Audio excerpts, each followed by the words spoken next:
Salut tout le monde, j'espère que vous allez bien. Moi, ça va super bien parce qu'on va tourner un épisode d'anthologie aujourd'hui. Je suis en présence de Jeanne Lemélinaire. Bonjour Jeanne. Salut Romain. Tu vas bien? Très bien et toi? Bah ouais, super, on va faire un très bel épisode. Donc pour rappel, tu es sur la chaîne De Rien. Ici, on parle d'investissement, de business et de réussite. Tu me regardes peut-être sur YouTube ou tu m'écoutes sur ta plateforme d'écoute favorite, que sais-je, Apple Podcast ou Spotify. N'hésite pas à me laisser un commentaire et puis aussi à t'abonner et puis à mettre la dose de like, de cœur, tout ce que tu veux. Ça aide grandement la chaîne. Alors aujourd'hui, en présence de Jeanne, nous allons parler d'éducation financière et plus précisément d'éducation financière à destination des enfants. C'est un sujet inédit que je n'ai jamais abordé dans la chaîne, donc je suis trop content. En plus, je suis papa avec 2 petits garçons, donc je suis une partie intéressée directement.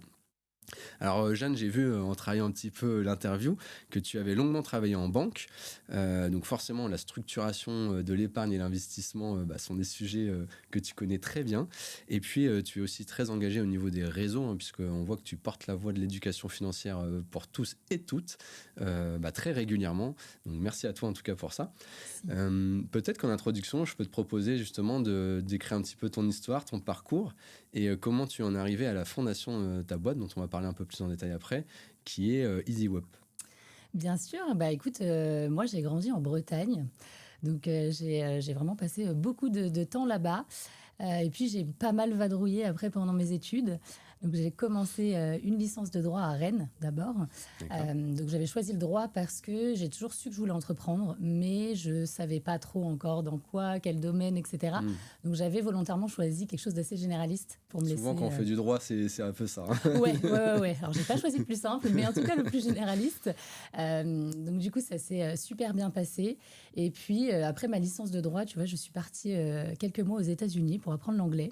Parce que je me suis dit aussi que c'était une compétence comme l'éducation financière qui nous manque pas mal en France. C'est clair, je suis d'accord avec toi. donc du coup, voilà, j'ai voulu faire cette petite pause après les études de droit. Et puis, quand je suis rentrée là-bas, j'ai pas mal réfléchi à ce que je voulais faire, etc. Et en choisissant le droit, c'est vraiment les maths qui me manquaient. Moi, j'étais très matheuse, j'adorais ça. Et je me suis dit, c'est quand même idiot parce que j'étais vraiment bonne en maths, j'adorais ça. Et je me suis dit, pourquoi pas trouver quelque chose qui soit en lien entre les mathématiques, le droit, que j'aimais beaucoup aussi. Et donc, en réfléchissant, la gestion de patrimoine m'est apparue assez naturellement. Okay. Donc, du coup, je me suis dit, let's go, ça colle plutôt pas mal aux compétences que j'ai envie de développer. Donc, j'ai fait un master en droit du patrimoine à Bordeaux en rentrant de ce voyage. Et puis, je me suis dit, le droit, c'est vraiment génial. J'adorais ça, vraiment, la réflexion que ça apporte, etc. Mais il me manquait quand même pas mal la dimension finance. Donc, en gestion de patrimoine, c'est quand même assez important. Donc, je me suis dit, je vais faire un Master 2 en ingénierie patrimoniale, plutôt côté finance, pour avoir un petit peu les deux cartes juridiques et financières. Et donc, j'ai commencé ma carrière chez HSBC en alternance, où j'ai pu commencer un petit peu à découvrir le monde financier, tout cet écosystème bancaire. J'ai continué ma carrière ensuite pendant 2 ans après l'alternance. Et puis, c'est un peu là que tout s'est révélé, en fait. En étant en contact avec mes clients, je me suis vraiment rendu compte du manque de connaissances de la plupart d'entre eux, qu'il n'y avait pas de règles, il n'y avait pas d'âge, il n'y avait pas de niveau de milieu social où il y avait plus d'éducation ou autre. C'était quand même assez généraliste. Et donc, je me suis dit, c'est vrai que il n'y a aucun moment de notre vie où on nous apprend à gérer notre argent. C'est-à-dire que toute notre vie, on apprend à travailler pour gagner de l'argent, mais on n'apprend jamais à faire travailler son argent pour nous. Et donc, je me suis dit, il faut que je trouve une mission autour de ça. Et donc, j'ai découvert une passion, une nouvelle mission qui est de rendre l'éducation financière obligatoire à l'école. Trop bien, en fait les planètes se sont alignées et c'est intéressant parce qu'on a justement pas mal d'étudiants qui écoutent le podcast, ça permet de leur dire si votre cœur balance entre justement comme tu disais l'aspect finance ou droit, il y a une voie possible. Tout à fait. Ce qui est cool, c'est que dans ces milieux de la finance, les voies en fait sont quand même très larges et très différentes. Ça offre un éventail de solutions qui est pas toujours connu, hein. C'est difficile de trouver les cursus ou les métiers, mais voilà, il existe plein de choses. Jeanne en est le témoin parfait. Et donc très chouette que tu en sois arrivé là. En plus HSBC, je suppose que c'était une bonne école quand même pour toi. Ouais, c'était super. Et c'est aussi rigolo le fait que tu dis en fait, parce que c'est une question que j'ai pu avoir avec mes proches en préparant l'interview, en se disant en fait est-ce que tout ça s'adresse finalement pas qu'aux plus démunis, aux pauvres, et les riches ils savent déjà gérer leur argent. Non, en fait, on s'aperçoit que parfois tu gagnes beaucoup d'argent, c'est pas pour autant que tu sais te gérer, quoi en faire, et tu as des questions qui reviennent naturellement parce que c'est pas simple de premier abord, quoi. Complètement. Non, non, c'est vraiment pas réservé à une certaine catégorie sociale. Hmm. J'ai même vu des directeurs financiers de grosses boîtes qui ne savaient pas forcément gérer leurs finances personnelles. Donc, il y a aussi cette distinction entre... Il y a beaucoup de métiers de la finance qui sont tournés côté entreprise. Oui, Mais c'est vrai que c'est pas du tout la même gestion. Et puis, quand on gère pour soi, c'est pas pareil. On a souvent une dimension émotionnelle aussi qui est très présente. Et donc, c'est on vrai. prend pas forcément les mêmes décisions, pas toujours les bonnes, alors qu'en entreprise, c'est vrai qu'on va plus avoir tendance à avoir ce côté très professionnel, assez carré. Donc non, vraiment, il n'y a pas de règles. Ça s'adresse vraiment à tout le monde. On ne fait pas de distinction et on en a tous besoin puisqu'on n'a jamais... Enfin, toutes nos générations, en tout cas jusqu'à aujourd'hui, l'éducation financière était vraiment absente. On n'en parlait pas. L'argent a toujours été très tabou en France en plus, donc ça ne nous aidait pas non plus à en parler. Et c'est vrai que ça fait que quelques années qu'on voit émerger un petit peu cet apprentissage de l'éducation financière, mais avant c'était totalement absent. Donc nos parents n'y ont jamais eu accès, n'ont pas pu nous donner aussi cette éducation. Hein. C'est pas de leur faute, mais c'est vrai qu'on n'en parlait tellement pas que aujourd'hui tout le monde aujourd'hui mérite d'avoir ces connaissances-là. Oui, je suis d'accord avec toi. Puis on peut avoir aussi ce côté très franco-français finalement, où l'argent est un peu tabou. C'est pas quelque chose qu'on ose tout le temps aborder dans les situations, voilà, réunions de famille, etc. Et effectivement, quand on prend le cursus de la maternelle aux études supérieures, pointer un minimum tous les modules qui s'apparentent uniquement à de la finance, ou en tout cas de la gestion financière, finances personnelles, etc. C'est néant quasiment, Ouais. en tout cas très peu. Et ce qui est cool, c'est on va pouvoir en parler un peu plus aujourd'hui. Alors j'aurais envie peut-être, pour les plus néophytes qui nous écoutent, de te poser la question, on parle depuis tout à l'heure, éducation financière. Mais comment tu décrirais ça? Pour toi, ça signifie quoi, ça, l'éducation financière? Alors pour moi, l'éducation financière, ça touche trois aspects. Oui. D'abord, il y a la technique, la psychologie et puis la stratégie un petit peu aussi en fonction de ses projets. Donc d'abord la technique parce que c'est important de comprendre le contexte économique dans lequel on évolue, donc les grandes notions économiques, je pense par exemple à l'inflation, à comprendre notre système de retraite aujourd'hui par répartition, comment il fonctionne, etc. Donc toutes ces grandes notions finalement macroéconomiques, mais aussi toutes les notions au regard de la gestion de patrimoine, donc comprendre ce que sont les produits d'investissement, comprendre ce qu'est un livret, un compte titre, un PEA, comprendre aussi comment fonctionnent finalement tous ces produits financiers, comprendre les notions de fiscalité, les notions de crédit. Je pense que l'éducation financière, c'est très très large sur la partie technique, mais il y a quand même pas mal de choses à envisager. Mais c'est surtout pour moi la partie émotionnelle la plus importante. On en a parlé un petit peu juste avant. C'est clair. Mais c'est vrai qu'aujourd'hui, finalement, les décisions qu'on prend, elles sont beaucoup liées à nos croyances, à des croyances qu'on a pu avoir plus jeunes, à nos peurs, à la peur de manquer, à la peur de... Il y a énormément de biais émotionnels qui nous font soit rester dans l'inaction, ou soit parfois prendre des décisions impulsives. Et donc, il ne faut vraiment pas léser cette partie-là parce que je trouve qu'on ne l'aborde pas assez justement en finance et en éducation financière. Donc, c'est ce qu'on fait nous aussi chez EasyWeb. On essaye toujours de remettre un peu cette dimension émotionnelle en avant pour accompagner. Et puis, l'éducation financière, je pense aussi que c'est des stratégies de vie. C'est-à-dire que souvent, j'entends beaucoup trop, quand je parle avec les gens, je leur demande, mais pourquoi tu veux investir? Ils me disent, pour investir. Et en fait, les gens ont du mal à comprendre qu'on n'investit pas pour investir, mais qu'on investit vraiment pour répondre à des projets de vie. Que l'investissement, il n'y a pas une bonne stratégie, mais il faut que cette stratégie, elle soit vraiment adaptée à ce qu'on veut faire nous, Bien au sûr. projet qu'on a envie de mener, mais aussi à notre personnalité, aux risques qu'on est prêt à prendre. Voilà, toutes ces choses-là sont des dimensions assez importantes.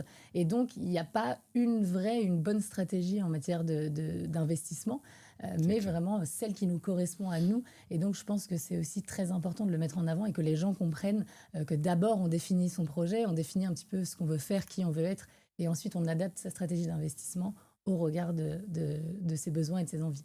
Non, mais c'est trop bien ce que tu dis. En fait, c'est ça. C'est en fait, peu importe qui on est, on a tous des envies, des objectifs différents. Donc, on aura une multitude de stratégies qui vont aller avec. Je trouvais ça assez intéressant, ce que tu disais, avant d'aller chercher de l'optimisation fiscale, etc., peut-être juste s'intéresser à la base de ce qu'est les grands principes économiques.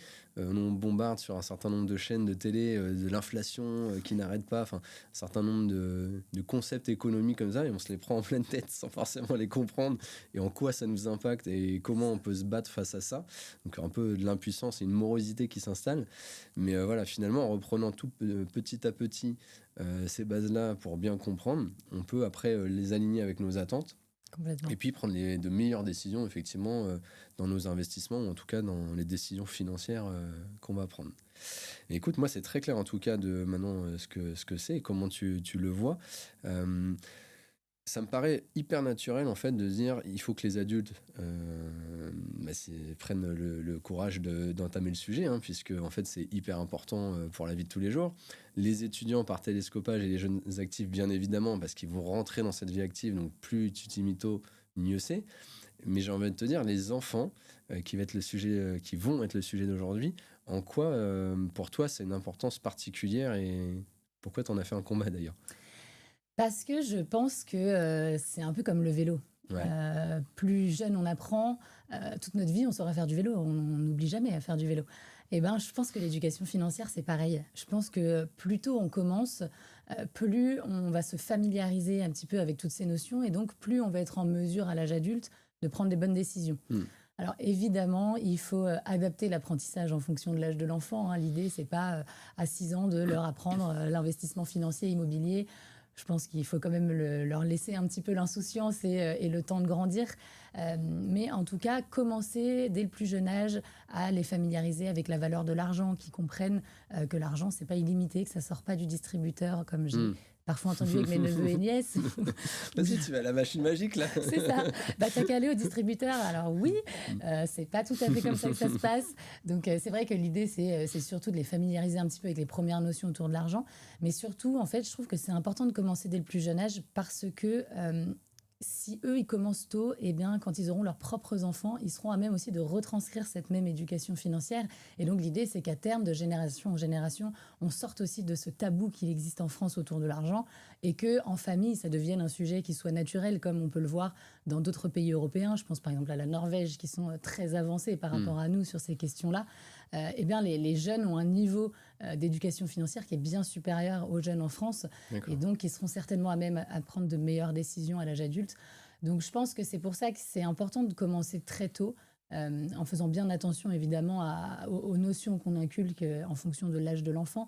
Mais en tout cas, dès le plus jeune âge, quand il commence à savoir écrire, compter, commencer un petit peu à lui expliquer certaines choses autour de l'argent, lui expliquer aussi pourquoi, c'est vrai que parfois on ne peut pas toujours tout acheter aux enfants, on n'a pas forcément les moyens, c'est pas toujours facile.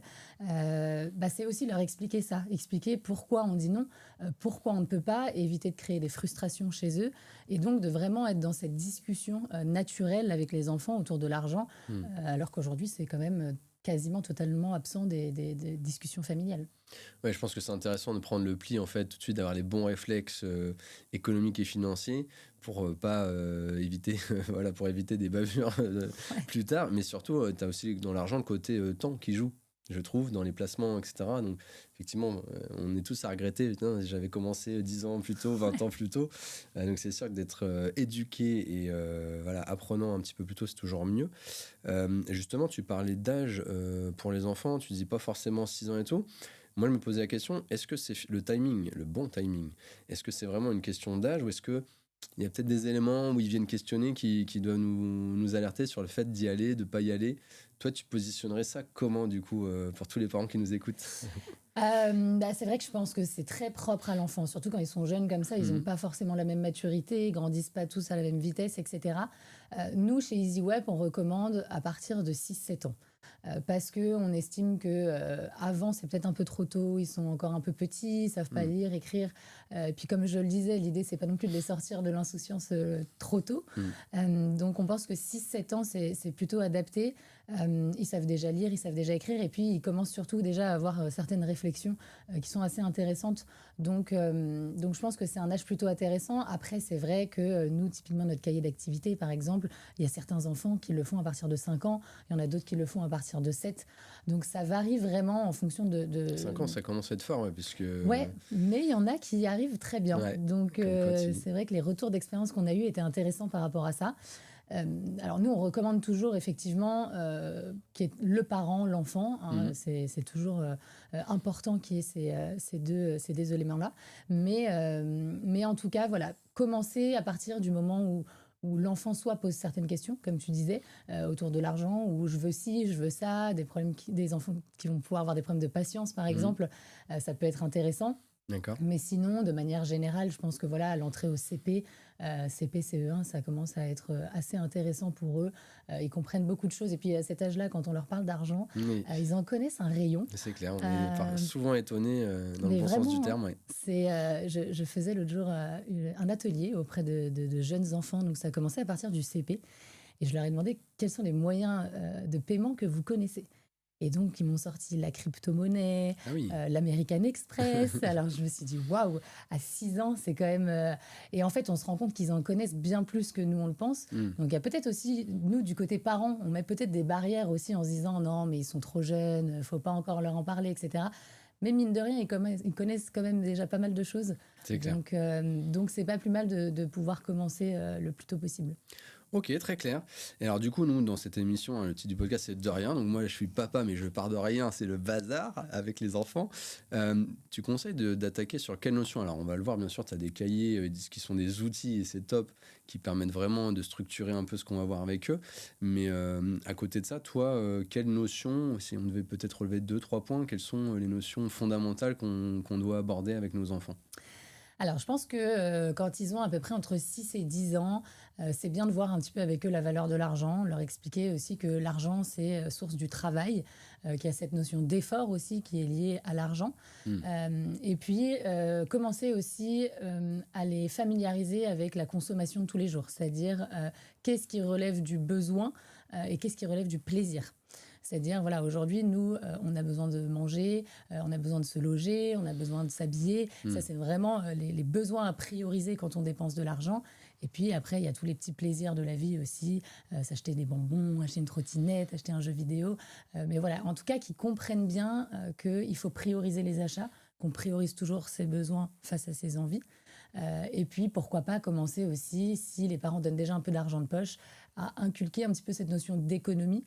Donc moi, c'est vrai que je recommande souvent aux parents d'avoir 2 tirelires, un peu la tirelire de tous les jours pour faire les petites dépenses du quotidien, etc. Et puis la tirelire économie.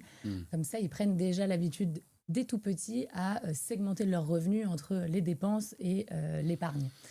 Mais sur cette distinction, moi j'ai beaucoup aimé ces feuilles-là sur le cahier, sur les distinctions besoins, on va dire, ce qui est vital et ce qui est plutôt de l'envie.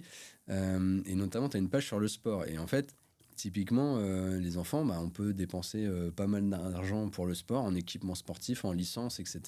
Mais ça, ils n'ont pas de notion en fait, de toute la dépense qu'il y a à travers ça et que c'est déjà un beau cadeau qu'on leur fait. Et pour eux, le cadeau, c'est vraiment une notion plaisir au magasin de jouets, quoi. Et donc, c'est vrai, voilà, dans le côté valeur de l'argent, de resituer les choses, de repositionner le fait que en fait, ça, tu crois que c'est du dû, de l'acquis. Non, en fait, c'est déjà de la dépense importante. Ça permet, alors attention, il ne faut pas non plus mettre au détriment le sport, dire ça coûte cher, tu ne me fais pas de sport, puis tu prends un beau cadeau. Il faut savoir dissocier.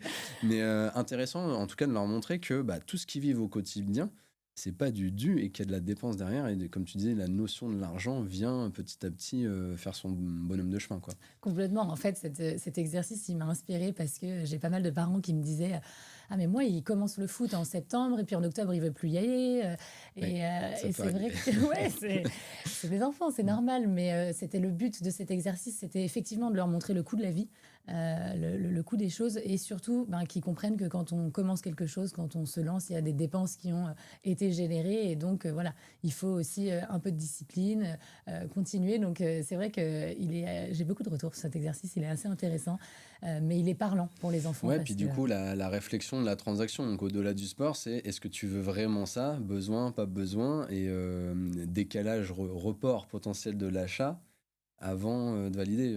Voilà. Même en relation avec l'achat impulsif. Ouais. Je trouve que là, tu viens de tirer pas mal de ficelles assez intéressantes, quoi. Complètement. Et puis avec la petite tirelire aussi, j'ai vu beaucoup d'enfants où du coup les parents disaient ah bah tu veux des nouvelles baskets, bah regarde dans ta tirelire, est-ce que tu peux te les acheter? Puis bah, souvent l'enfant quand il regarde dans sa tirelire il dit non en fait j'en ai pas besoin. Mm. Alors justement, moi, l'argent de poche, j'ai plein de questions là-dessus, en fait, sur la forme, le fond, etc. Pour commencer sur le fond, déjà, est-ce que pour toi, c'est primordial? Alors j'ai plutôt l'impression que oui, l'argent de poche, pour avoir cette notion d'épargne, tout ça, bon, on voit toutes les notions qu'il y a derrière. Par contre, la vraie question, c'est qu'on parle souvent d'argent de poche en contrepartie, par exemple, d'une mission, de quelque chose qui a été fait dans la maison, une tâche ménagère, que sais-je. Toi, tu te positionnes comment par rapport à ça? C'est quoi le regard que tu peux nous donner? Ah bah moi déjà je suis forcément pour l'argent de poche pour plusieurs raisons parce que je trouve que l'argent de poche c'est un peu les premières situations financières que va vivre un enfant. Donc ça va déjà lui apprendre à gérer un petit budget, déjà manipuler un peu l'argent et puis bah voilà apprendre à compter, rendre la monnaie, etc. Donc toujours intéressant à ce niveau-là, mais surtout ça va lui permettre d'expérimenter. Et ça, je trouve ça super important parce que c'est donner aussi l'occasion à l'enfant de se tromper, de peut-être trop dépenser et regretter après parce qu'il va faire un achat dont il n'avait pas forcément besoin ou d'un objet dont il ne va pas se servir. Mais au moins, il va pouvoir expérimenter sans réelles conséquences financières derrière. Et donc, apprendre certaines leçons. Donc moi, je trouve que l'argent de poche, c'est hyper important. Après, effectivement, sur cette notion de mission à la maison, je pense qu'il y a deux choses à distinguer. Il y a les petites missions du quotidien qui, pour moi, sont plutôt du savoir-vivre ensemble, en fait. Donc, tout ce qui va être mettre la table, laver le linge, etc. Je trouve que ce ne sont pas forcément des missions qui nécessitent de l'argent de poche parce que, finalement, ça dit aussi à l'enfant, bah, en fait, pour que je fasse quelque chose, il faut me payer. Et donc, niveau éducation, je pense que ce n'est pas terrible comme ça. Par contre, on peut distinguer des petites missions à la maison qui sont plus temporaires, comme par exemple laver la voiture, ranger le garage, voilà, vraiment des projets qui sont déterminés, où là, effectivement, on peut associer cette tâche à de l'argent de poche pour qu'ils comprennent justement la notion d'effort, la notion de travail, qu'on ne gagne pas de l'argent sans rien. Mais en tout cas, de bien distinguer les missions qui relèvent du savoir-vivre ensemble, des responsabilités collectives, qui pour moi ne nécessitent pas forcément argent de poche, et les petites missions à côté qui peuvent justement susciter un peu d'argent de poche et commencer à leur apprendre en tout cas à gagner un peu d'argent.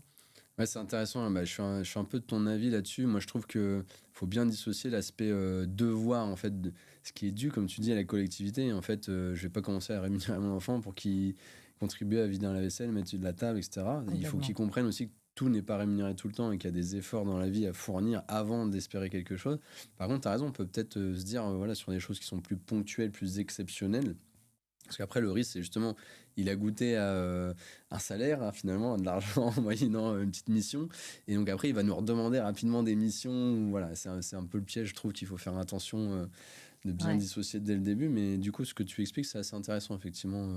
Ouais, et puis surtout, la communication, c'est le plus important. Je pense qu'il faut vraiment leur expliquer aussi que voilà, là, c'est une tâche qui potentiellement peut ramener un peu d'argent de poche, mais que ce ne sera pas toujours comme ça pour éviter effectivement qu'ils viennent quémander un petit peu après. Alors, je dis toujours avec mes amis, c'est en fait, les enfants, c'est le racket permanent, quoi.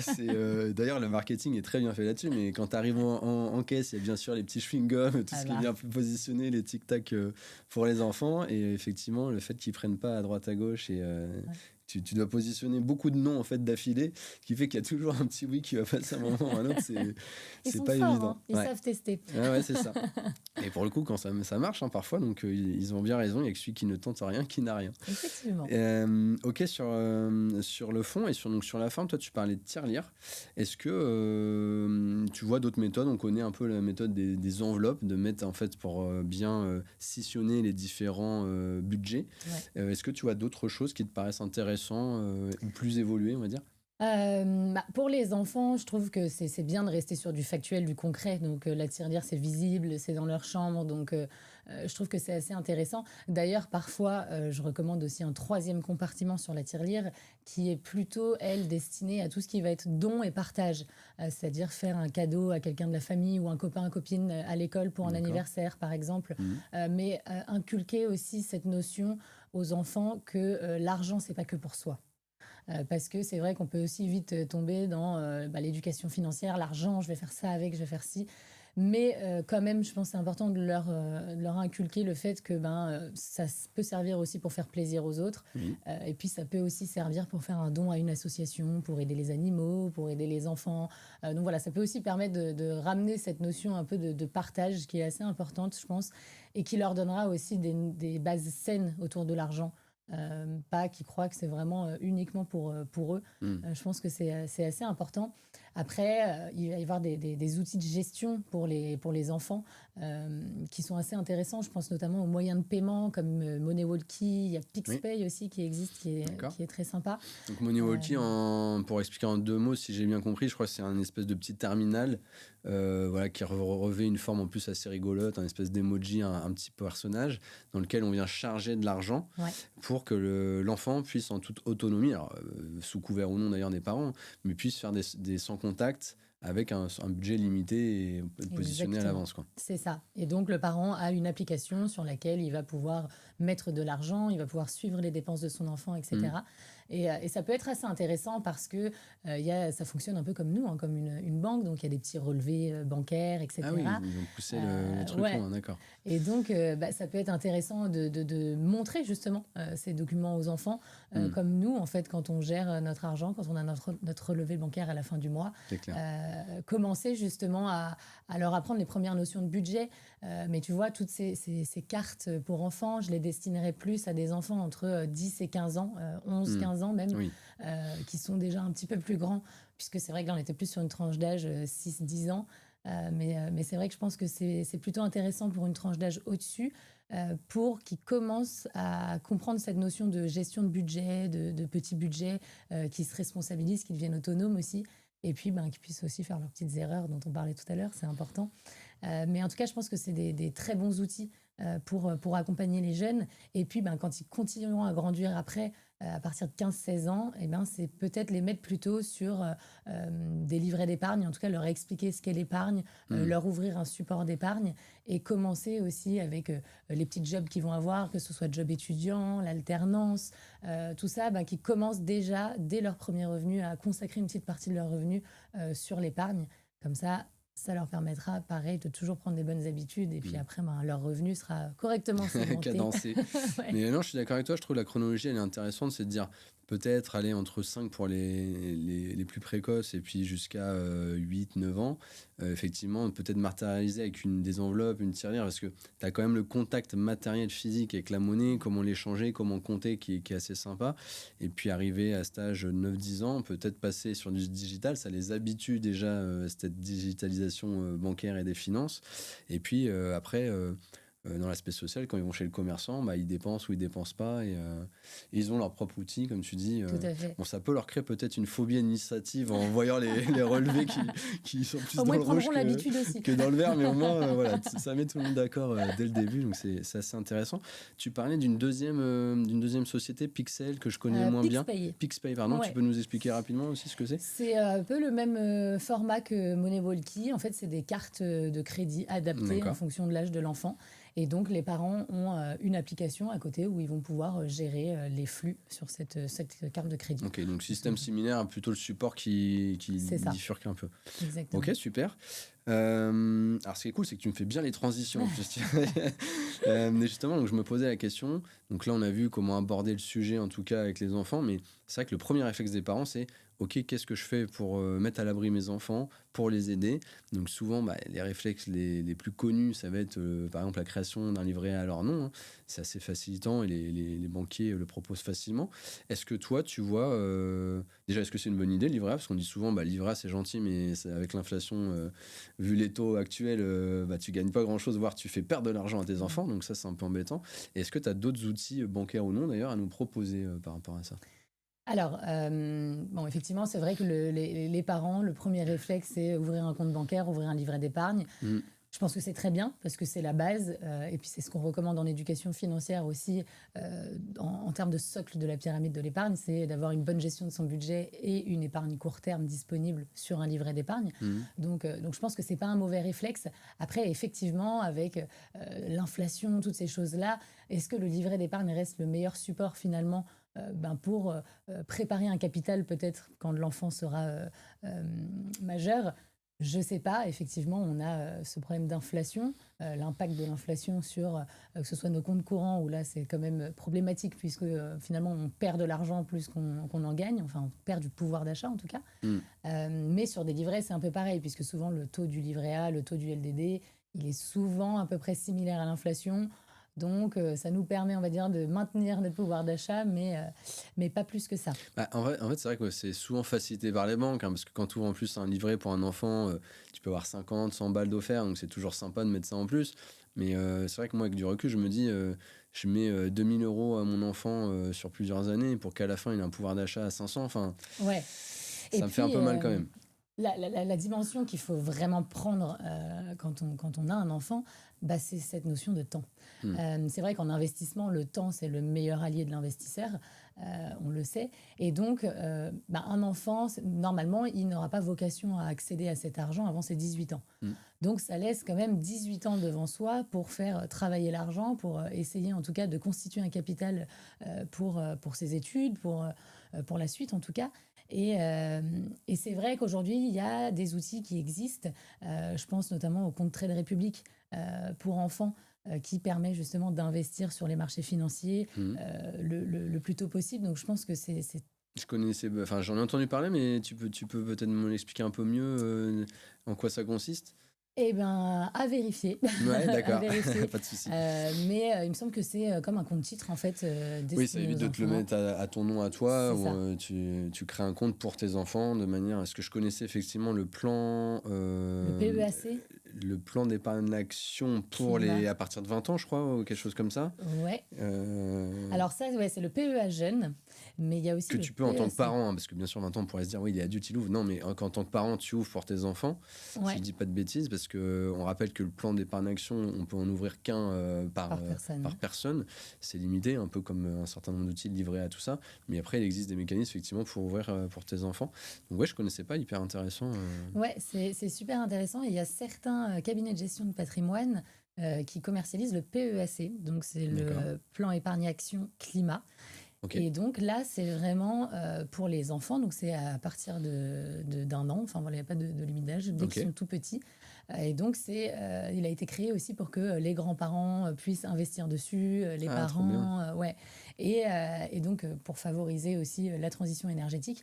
Donc c'est plutôt sympa et c'est un produit qui n'est pas encore très réputé, qui n'est pas très connu puisque il me semble qu'il a été créé en 2021, mais à vérifier aussi sur la date.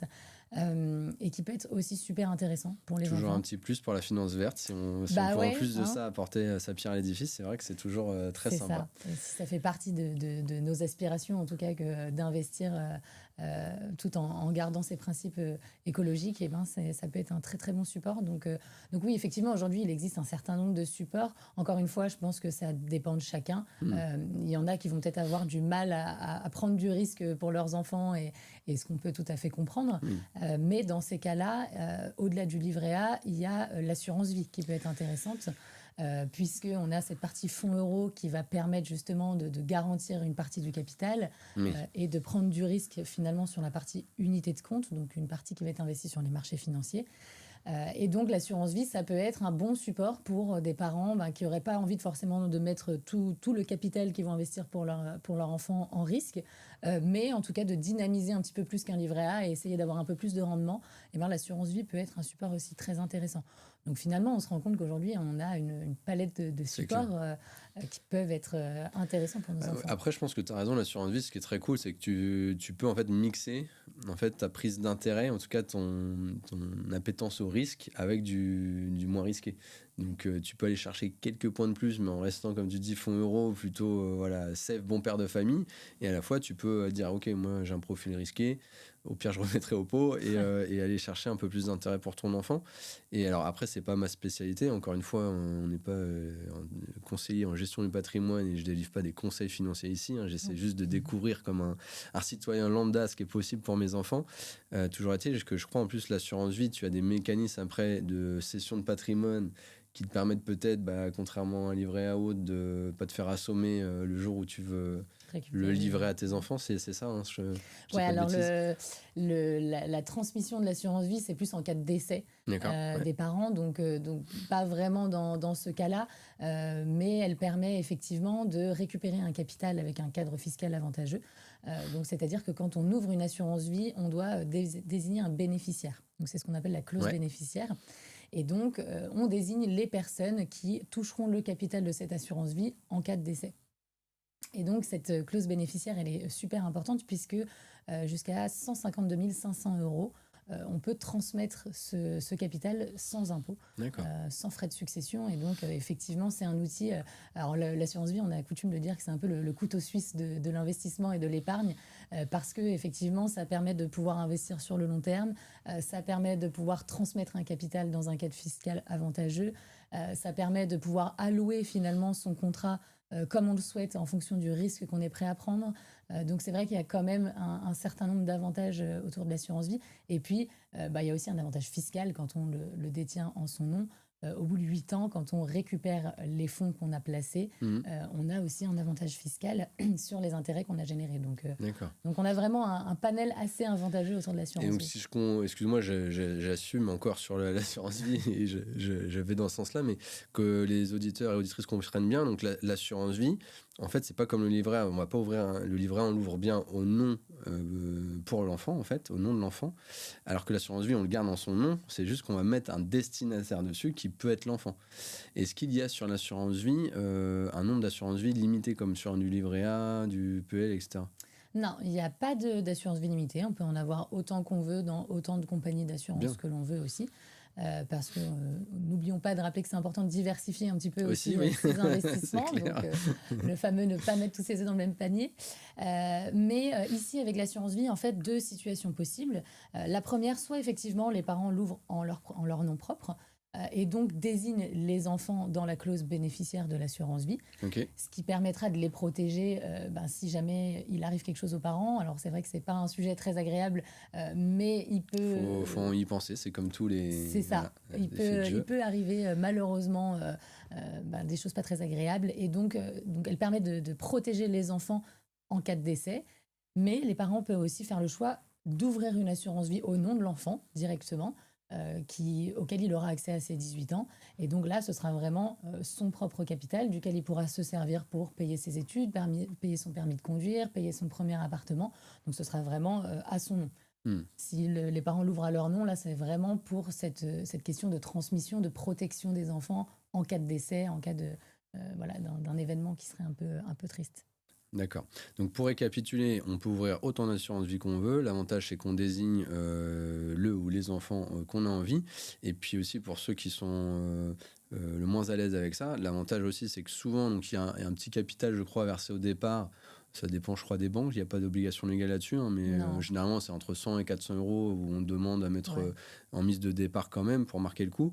Et puis après, on peut aussi donc, soit verser volontairement des montants, peu importe... La grandeur, soit on peut aller venir en fait au fur et à mesure mensuellement, par exemple, de manière périodique, verser des petites sommes. Donc vous pouvez verser 50-100 € tous les mois pour que ça vienne en fait de manière très automatique de votre compte, et du coup je dirais presque de manière indolore. Et surtout si on est en versement manuel, un coup sur deux on va l'oublier, on va pas faire travailler le compte comme il faut, l'assurance vie. Donc là pour le coup ça permet de manière très automatisée de mettre une petite somme tous les mois, de capitaliser sur plusieurs mois et plusieurs années et d'avoir un beau pécule pour votre enfant à la sortie, quoi. Complètement. Je pense que tu fais très bien de souligner cette automatisation de l'épargne qui est très importante. C'est vrai que mettre un versement programmé en début de mois, ça permet justement de ne pas être tenté de dépenser cet argent, de vraiment le consacrer à l'épargne et à l'investissement. Et puis, effectivement, de ne pas y penser Et c'est vrai que souvent, après, quand on fait le point sur ses investissements et qu'on voit le cumul de ce que ça peut donner sur le long terme, de verser 20, 30, 40 euros par mois, c'est toujours une satisfaction. C'est ça, je pense qu'il faut surtout pas être frustré en fait, de mettre des petites sommes parce que en fait, l'investissement, encore une fois, c'est pas un sprint, c'est un marathon et donc c'est l'effet cumulé de toutes ces petites sommes qui, bout à bout, offrira à vos enfants un beau petit paquet d'argent à la sortie pour faire ce qu'ils ont besoin et amorcer dans leur vie, que sais-je, de l'immobilier, leur premier logement, leur première voiture, leur première école qu'ils doivent payer. Et ça sera pour le coup un super cadeau qu'on pourra leur offrir. Ça marche. Mais écoute, avant d'entrer dans la question, je pense que c'est le bon moment. J'aimerais bien présenter un peu plus en détail tes cahiers. Moi, je les ai commandés et je les ai regardés avec mes enfants. Alors, j'en ai un qui a 3 ans, il est un peu petit, il a plus regardé les mascottes. mais l'autre a bien aimé ces cahiers. Alors, je lui ai dit de ne pas écrire dessus, on les a plutôt regardés parce que je voulais les garder vierges pour les offrir à des abonnés. Donc voilà, mais en tout cas, on a joué avec. Alors, j'en ai plusieurs. Le premier, donc, c'est celui-ci qui sort en premier. Donc, ça, c'est le hors-série. Pour les enfants. Ouais. Et tu as un deuxième là tout de suite maintenant pour les enfants de 7 ans. Alors ça m'intéressait peut-être que tu décrives un petit peu pourquoi tu en as un classique, un hors série. J'ai vu que c'est pas du tout la même approche et le même contenu dedans. Non. Est-ce que tu peux nous en dire un peu plus ? Ouais, alors le tome 1, EasyBook tome 1, il a vraiment été conçu un peu comme un cahier de vacances, un cahier d'activités. Okay. Donc c'est vraiment des petits exercices, des petites activités à mettre en place à la maison. Donc on va voir la valeur de l'argent, la différence entre un besoin et un plaisir, les activités dont on parlait tout à l'heure, le coût de la vie. Ouais. Et puis on y retrouve aussi dans ce tome 1 des focus parents. Je vais essayer de mettre des petites pages à l'image aussi. Ouais, l'idée, c'était vraiment de pouvoir accompagner aussi les parents je sais pas si on va beaucoup, dans cet apprentissage. Donc, tout au long du cahier, vous retrouvez des petits tips de discussions à avoir à la maison avec les enfants, d'activités à mettre en place, etc. Ouais. Et puis, en fait, tiens, là, le journal financier que l'on voit dans ce tome 1. Je suis passé à travers. Non, c'était juste au milieu, là. Tu le connais par cœur, toi, oui. si tu triches. Voilà, un petit journal financier. C'est ça. Des petites cases et des petits tableaux à remplir, c'est très sympa. Donc, on avait créé ça dans l'idée que les enfants fassent un peu comme nous, comme on tient nos comptes, en fait, à la fin du mois, qu'ils puissent répertorier l'argent de poche qu'ils ont reçu, les dépenses qu'ils ont faites, etc. Et en fait, on a eu énormément de retours positifs sur cet exercice. Et donc, c'est de là qu'on a imaginé le journal financier, du coup, le hors-série. OK.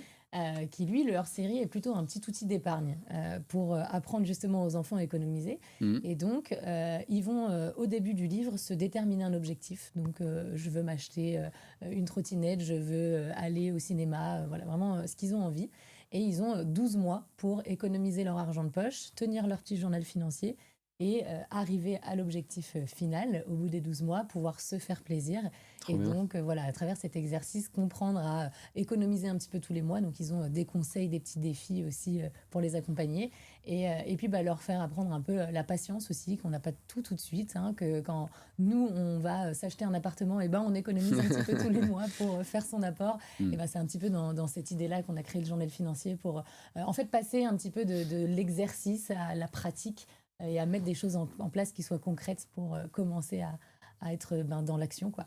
En tout cas, ils sont top, hein. Bravo pour le boulot, parce que, encore une fois, moi j'ai testé avec mon fils et il a bien aimé. Voilà, on voit la mascotte qui s'appelle Easy, si j'ai bien compris, match bien. Enfin voilà, on est vraiment dans l'univers enfant. On l'a pas forcément précisé, mais bien évidemment, c'est le ton aussi éducatif, cahier de vacances. Donc, il y a des espèces de mots croisés. Là, il y a quand même fabriquer la terre-lire éco-responsable. Donc, ça peut permettre aussi d'avoir des activités peut-être un peu moins directes, mais en tout cas qui permettent un truc hyper sympa pour que vous passiez un bon moment avec votre enfant. Et moi, je trouve hyper intelligent cette idée parce que plutôt que d'acheter un cahier de vacances, comme j'ai pu connaître à la dure, à revoir la grammaire ou effectivement les mathématiques, je dis pas que c'est pas bien, mais toujours est-il que c'est une approche un peu différente, un peu ludique, et ça permet d'inviter l'éducation financière à la table de ces autres matières finalement et de rééquilibrer un petit peu le rapport de force. Donc très très cool. Et effectivement, je pense que C'est très complémentaire. Moi, je commencerai par celui-ci qui est très abordable, très simple, très ludique, très sympa. Et effectivement, le deuxième cahier, qui est, comme tu disais, un projet. Donc, c'est plus peut-être l'aventure sur de long terme. Donc, il faut bien les faire crocher sur le premier. Ouais. Et puis, s'ils accrochent bien sur le premier, donc on a le deuxième, le hors-série. Avant de présenter les autres qui sont pour un autre public, est-ce que tu projettes déjà... Alors, d'ailleurs, celui-là, il y a des nouveaux personnages. C'est très chouette. Je ne sais plus leur nom. Il y a en tout cas Kira un panda qui... Kira, tu m'as dit? Ouais, la fille Kira, la petite lapine, et Milo. Donc ça, très sympa aussi, je trouve qu'il ça y est, il a des amis qui le rejoignent dans l'aventure, donc comme quoi ça fédère l'éducation financière. Est-ce que là, pour les enfants, tu as prévu d'autres fascicules, d'autres numéros du coup? Ouais. Il y aura 2 autres fascicules qui vont alimenter la gamme enfant. Okay. Et on va surtout travailler aussi sur un autre format, qui est le format un peu plus escape game.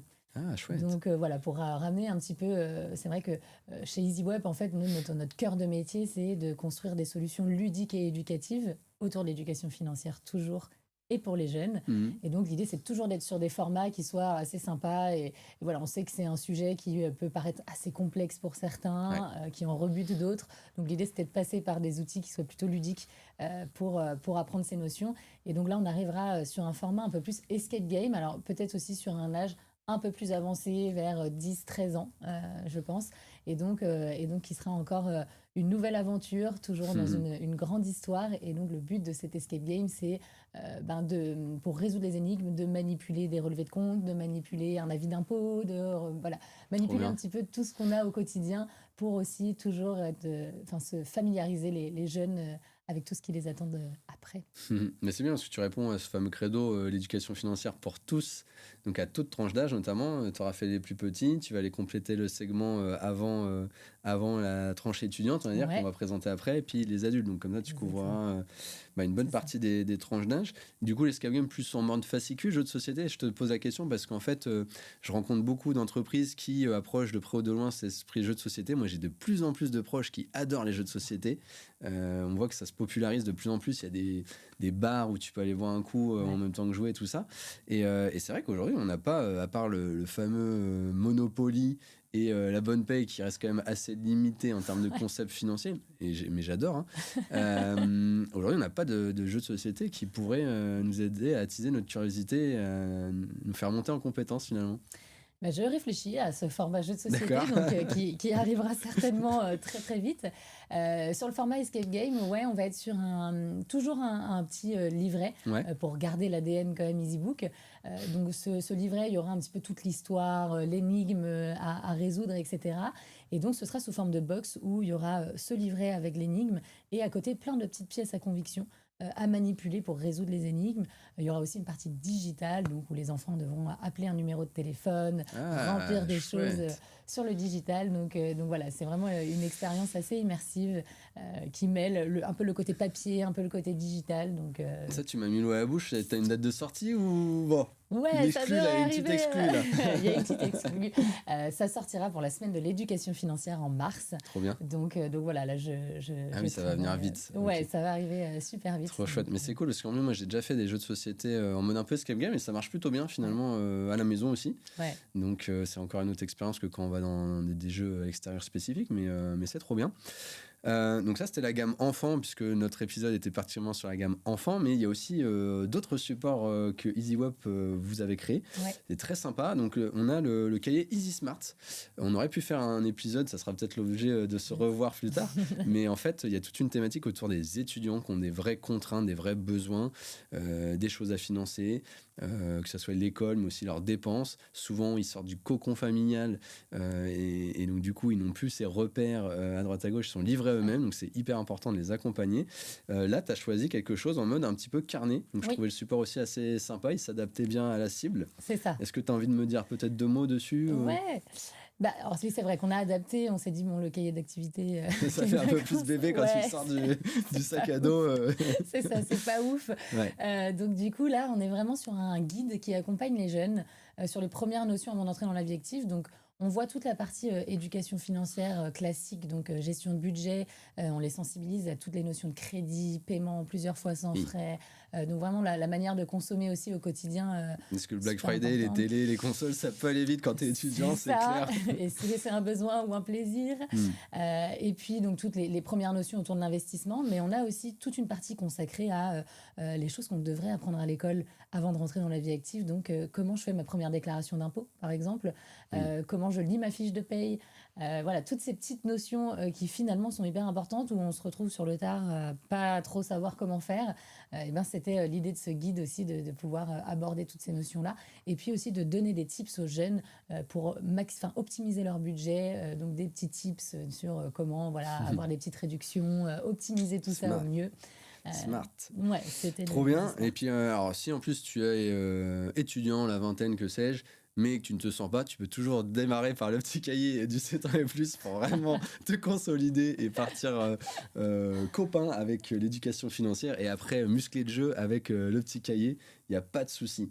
Et donc, alors je ne sais même pas si j'ai pris toute la gamme du coup, mais c'est super. Et le dernier, c'est pas celui-ci, c'est celui-ci, puisque je suis sûr qu'il y a plein d'adultes qui nous écoutent et qui sont hyper frustrés en disant il n'y a pas de cahier pour nous. Eh bien si, tu as un easy book spécial pour les adultes. Exact. Donc là, forcément, je suppose, on muscle un petit peu le niveau de jeu. Ouais, on muscle un peu le niveau de jeu. Ici, en fait, l'idée, on a repris le format cahier d'activité parce que il nous a été pas mal demandé. Initialement, c'était pas stratégiquement, j'avais pas prévu forcément de faire un tome adulte tout de suite, mais les parents me disaient bah oui, mais moi je veux le mien aussi en achetant. Puis ça permet peut-être un peu d'accompagner les enfants finalement quand tu les mets à travailler sur le leur. Tu montres que papa et maman font la même chose. C'est ça. Voilà. Donc du coup, c'est pour ça qu'on l'a créé. Et là, l'idée, on voulait pas, en fait, je voulais pas faire quelque chose de culpabilisant ou de moralisateur, il faut faire ci, il faut faire ça. Ouais. Donc du coup, là, je suis partie sur la famille Monea, donc une famille qui fait pas mal de bêtises financières. D'accord. Et donc l'idée, c'était à travers de cette famille, pouvoir montrer un petit peu les choses à faire ou pas, et donc de les accompagner en tout cas dans la gestion de leurs finances au quotidien.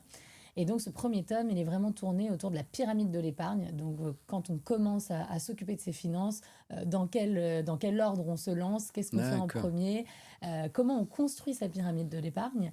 Et puis, cette gamme va être complétée déjà cette année avec un tome qui sortira sur le premier achat immobilier pour accompagner les gens dans leur premier achat. Et surtout, il sera complémenté de différents tomes thématiques. Donc, ça peut être le premier investissement en bourse, l'investissement en SCPI, la crypto-monnaie. Alors là, on peut en imaginer beaucoup parce qu'il y a énormément de thématiques. Mais l'idée, c'est justement d'avoir plusieurs thématiques. Ce qui est cool, c'est que contrairement à un gros ouvrage, tu n'es pas obligé de te taper tout, entre guillemets. Tu peux venir, selon le sujet du moment, ta problématique, venir piocher dans ton tome et te dire, voilà, aujourd'hui, je vais acheter ma première résidence principale.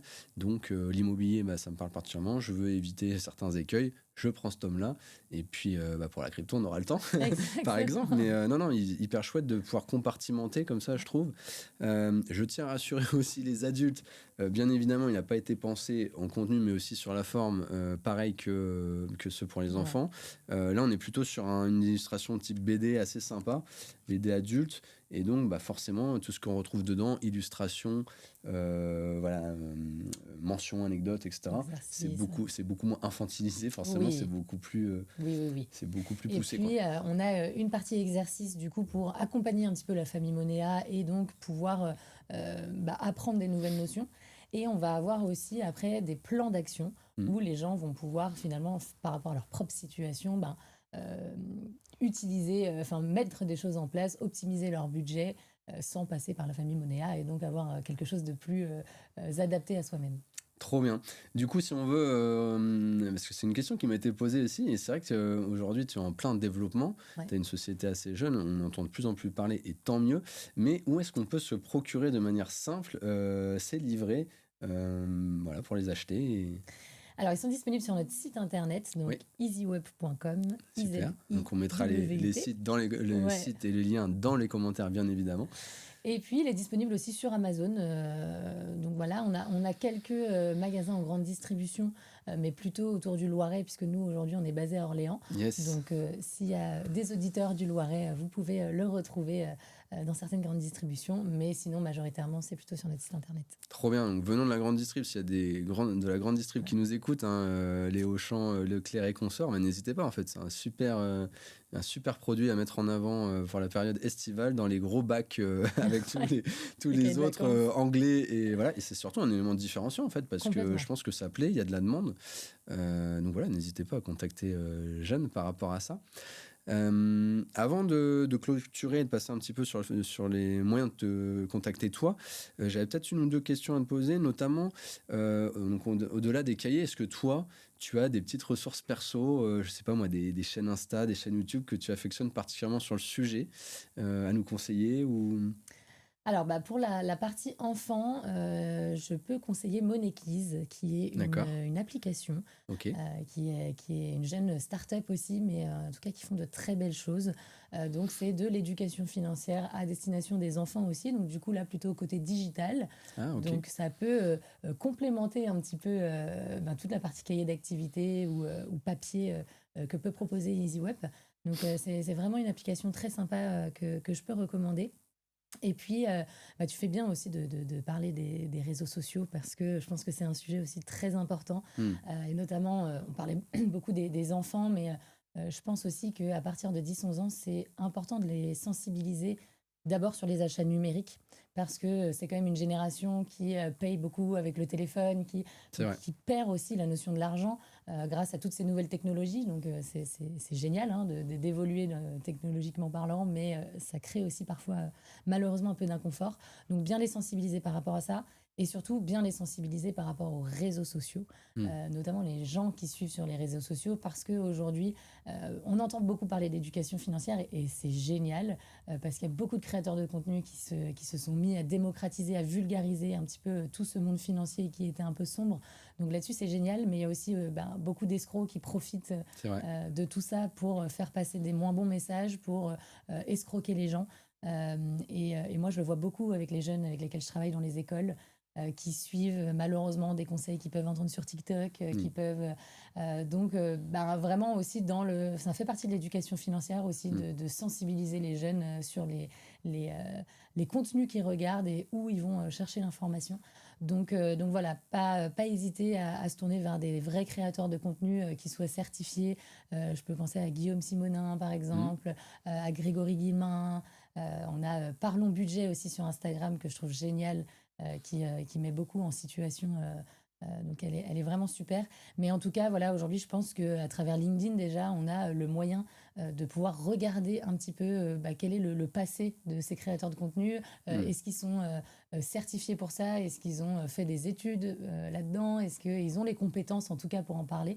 Mais vraiment faire attention sur ce qui traîne sur les réseaux sociaux. Ouais, tu as raison. Quel est l'intérêt à chaque fois du créateur de contenu? Et puis après, c'est ça aussi qui est intéressant. Autour de l'argent, il y a toute la politique de sécurité, de fiabilité, d'éviter des arnaques. On sait que même quand on est adulte, ça devient de plus en plus compliqué avec notamment l'IA et les procédés de phishing ou autres qui sont utilisés.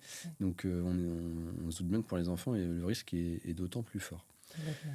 Tu me parlais justement d'école, une question aussi qui m'intéressait. C'est vrai qu'on dit tout le temps, en fait, l'éducation financière, l'école, c'est zéro. Voilà. Alors déjà, il y a un programme scolaire. Bon, je pense que c'est... On va pas refaire l'histoire, mais forcément, l'évolution des mœurs, etc., fait qu'on en est là aujourd'hui. Moi, je vois, il y a quand même des notions. Mon fils qui est en CP, il y a quand même quelques notions sur la monnaie, rendre la monnaie, parce qu'en mathématiques, il le voit. Selon toi, qu'est-ce qui manque principalement? Et surtout, demain, si Jeanne Mélinaire, on te donne l'opportunité d'ajouter au programme, selon toi, qu'est-ce qu'il faudrait apporter à l'école, en fait? Je pense que, alors effectivement, moi, pour construire les EasyBooks, j'ai acheté les manuels scolaires. D'accord. Donc en plus, tu es professeur des écoles, tu maîtrises. Ouais, je me suis un peu... Non, mais c'était important aussi que les EasyBooks soient en lien avec ce qu'ils apprennent à l'école et que ce soit cohérent aussi par rapport à ce qu'ils apprennent. Bien sûr. Et donc, je tiens aussi à souligner que ces fameux EasyBooks ont été co-construits avec des instituteurs, c'est-à-dire que je les ai fait vérifier avant par des instituteurs pour être sûr que ça colle bien au programme scolaire, à la maturité des enfants, etc.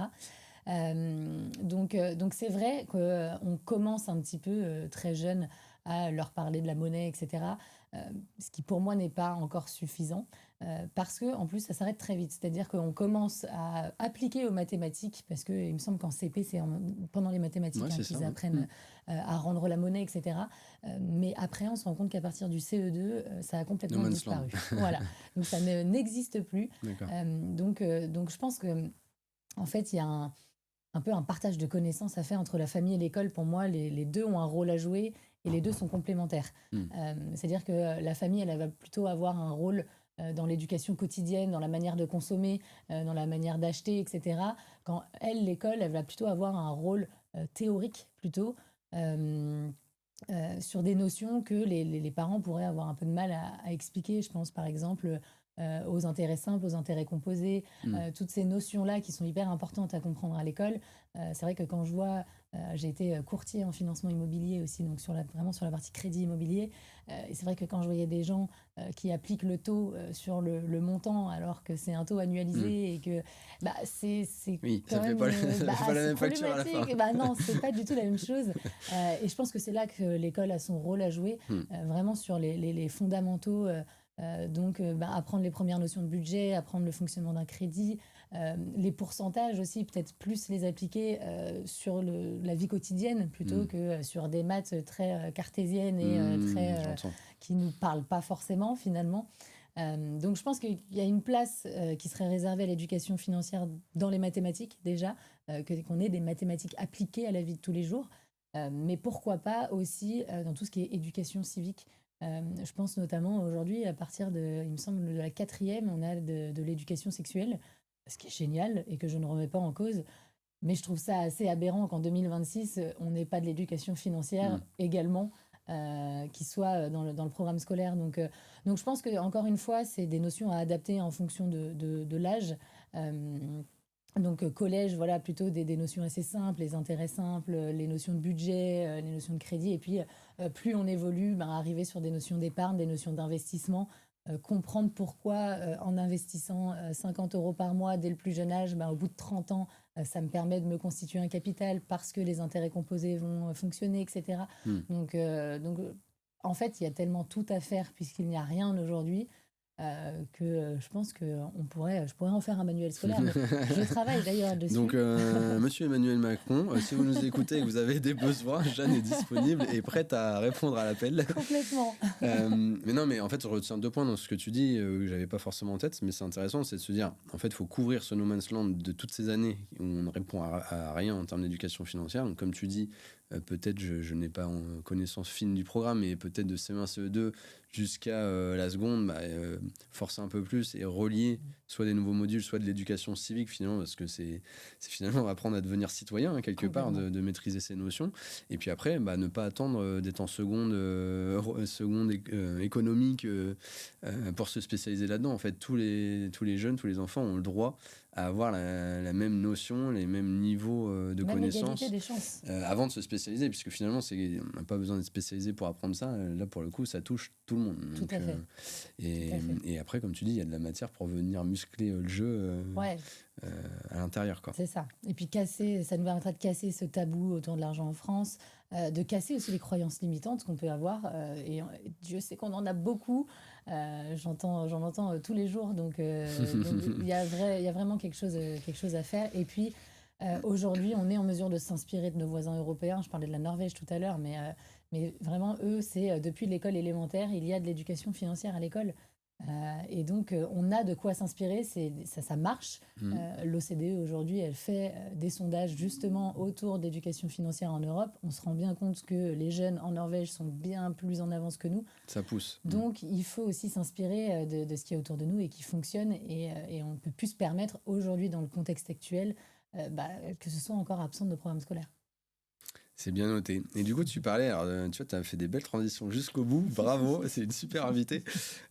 Toujours est-il que tu parlais des bêtises, des immenses bêtises que tu as pu rencontrer. En fun fact, peut-être pour clôturer, c'est quoi la plus grosse ineptie que tu as vue en termes d'éducation financière ou de bêtises En fait, je sais pas si c'est la plus grosse, mais je crois que c'est celle qui m'a le plus marquée. Ouais, C'était un jeune, un étudiant qui avait suivi des conseils sur TikTok d'accord. et qui avait investi en crypto-monnaie. Et en fait, pour ça, il avait fait un prêt étudiant. Ah oui. Il avait tout mis sur les crypto-monnaies. Et en fait, il s'est retrouvé dans une situation très inconfortable. Il avait besoin d'argent. Donc, il avait fallu qu'il récupère ces fameuses Au mauvais crypto-monnaies moment, forcément. au mauvais moment, évidemment. Donc, il avait perdu une grosse partie du capital qu'il devait rembourser en plus, puisque c'était un crédit, donc à rembourser avec des intérêts, etc.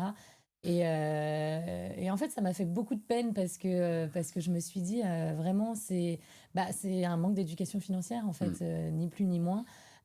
Et donc, ça m'avait vraiment touchée. Ou un autre qui, lui aussi, avait suivi des conseils sur les réseaux sociaux, sauf que lui, à la différence de l'autre, il avait investi sur une plateforme douteuse qui a disparu du jour au lendemain. Et donc, lui, pour le coup, il a perdu tout son argent. Donc voilà, c'est. Crypto-vigilance, hein, même les plateformes qui sont assez safe, finalement, il y en a qui ont fermé. Moi, j'ai eu ce cas-là où j'ai des coups de panique à devoir faire des virements de sommes parce que, FTX. oui, j'ai Celsius aussi. Ouais. Voilà, des plateformes qui étaient quand même reconnues, qui étaient assez solides. Et puis, de plus en plus, on voit que la réglementation arrive. Donc, si on n'est pas PSN, on n'est pas certifié un peu sur la to-do française, on peut voir que ça va vite créer des problèmes derrière. Alors, même si on pense vraiment crypto et sans valorisation en euros ou dollars et qu'on reste sur la crypto, ça peut se jouer. Mais il faut faire attention et surtout bien différencier, on en revient à la thématique, les influx voleurs des vraies personnes créateurs de contenu qui ont vraiment envie d'aider, de partager et les autres ont juste une commission ou un intérêt à que vous perdiez votre argent. Donc vous faites pas avoir, prenez le temps. Si on pouvait gagner de l'argent très rapidement, les coups de chance arrivent, mais forcément tout le monde le ferait, ça serait assez simple. Donc encore une fois, c'est un sprint, ce n'est pas un sprint, c'est un marathon, il faut y aller tranquillement et n'hésitez pas à vous former et à augmenter vos compétences avant de vous lancer. Trop bien, mais en tout cas, merci beaucoup. L'échange était passionnant. Je pourrais rester là toute la journée, moi, sans On a problème. plein de choses à dire. Attaquer les étudiants et les adultes, on y va. Jeanne, donc, tu nous as dit comment commander les livrets. Toi, comment on peut te retrouver, te contacter Alors moi, je suis très active sur LinkedIn principalement. Yes. Je réponds assez rapidement. Donc on peut me joindre sur LinkedIn. Et j'ai sorti aussi une chaîne sur Instagram qui Trop bien. s'appelle Décroche la thune. Et Oui. donc c'est un format où on va interviewer des jeunes, principalement dans la rue, sur les questions qu'ils se posent autour de l'éducation financière. Et donc j'y réponds en vidéo sur un format assez sympa. Donc je vous invite à le découvrir via Instagram. Donc soit sur mon compte qui s'appelle Jaja avec 2 A à la fin, -1. Oula, ça, Va falloir l'écrire en bas de la vidéo. c'est un blast comme Jaja pour le coup. Au moins, on me retrouve facilement. C'est ça, on peut pas le copier. Et sur le Instagram d'EasyWeb également. Mais non, moi je vous invite vraiment à suivre Jeanne parce qu'effectivement, et je te le dis pas parce que tu es en face de moi, c'est vrai, tes posts sur LinkedIn sont hyper sympas. Il y a beaucoup, moi j'utilise de plus en plus LinkedIn parce qu'il y a beaucoup de personnes justement qui délivrent du contenu qui est très très sympa, très très riche. Donc allez là-dessus sur LinkedIn et j'ai pas été encore bien voir sur Instagram. Mais néanmoins, c'est un peu tourné, en tout cas les photos c'était un peu effet 70s, un peu je trouve. Ouais, c'est un peu rétro. T'as un style qui est assez sympa. Je pense que ça peut plonger dans un univers et c'est pris sous un angle hyper cool. Donc allons tester tout ça ensemble en tout cas. Complètement. Merci beaucoup pour cet épisode. Merci J'espère que ça vous a tous plu. Pour rappel, donc, vous êtes sur la chaîne Dorian. N'hésitez pas, si l'épisode vous a plu, de vous abonner, parce que déjà, il y aura plein d'autres épisodes super sympas qui vont suivre. Et puis, n'hésitez pas à commenter. Moi, c'est ce qui me manque aujourd'hui. J'ai envie de partager avec vous. Si vous avez des bons conseils, si vous pensez qu'on a dit n'importe quoi, eh bien, venez nous challenger. Si à l'inverse, vous voulez étudier des sujets en profondeur, un peu plus particuliers sur les thématiques, allez-y. Moi, ça me donnera des idées de création de contenu pour les prochains épisodes. Et puis, réagissez, likez, etc. C'est ce qui nous aide dans les algorithmes pour être de plus en plus connus et délivrer du contenu de qualité. Merci à tous et à toutes pour votre écoute et je vous dis à très vite pour le prochain épisode. Salut, salut!